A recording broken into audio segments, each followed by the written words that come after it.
bu məsələni Azərbaycan hakimiyyəti hansı məqsədlə ortaya gətiribdir?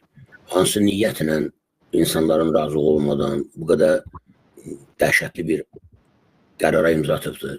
Azərbaycan vətəndaşlarının şəxsi sirlərinin hərəkət trayektoriyasını belə İsrail dövlətinə hansı məqsədlə həvalə eləməlidir?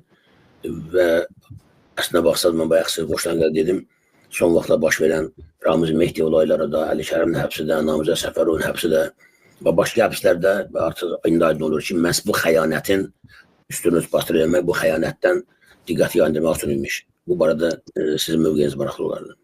Qurban bəy, birinci icazənizlə onu deyim ki, biz hələ bu məlumatların hansısa dövlətə ötürülməsi və yaxud deyək ki, konkret olaraq İsrailə və ya başqa dövlətə belə niyyətlər haqqında yalnız ehtimallar irəli sürə bilərik. Ona görə siyasi obyektivlik, analitik obyektivlik, informasiya obyektivliyi nöqteyi nəzərindən biz ortada mövcud olan faktları təhlil edək və təbii ki, keçmişdə baş vermiş bir sıra hadisələrlə də bunu əlaqələndirək.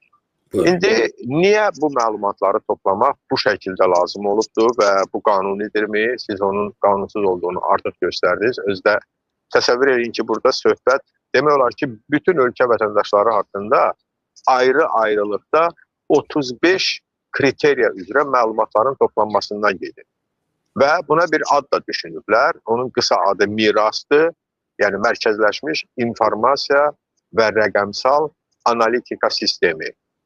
Və əgər dövlət doğrudan da orada qeyd olunduğu kimi vətəndaşların şəxsi məlumatlarının qorunması məqsədini qarşısına qoyubsa, tamam, burada pis bir niyyət yoxdur, amma hər bir şey qanunla tənzimlənməlidir. Qanunları da siz göstərdiniz. Azərbaycan Konstitusiyası ümumiyyətlə hər bir vətəndaşın şəxsi sirlərinin, şəxsi məlumatlarının qorunmasını ehtiva edir. Bu vətəndaşın hüququdur və dövlət də buna riayət etməlidir.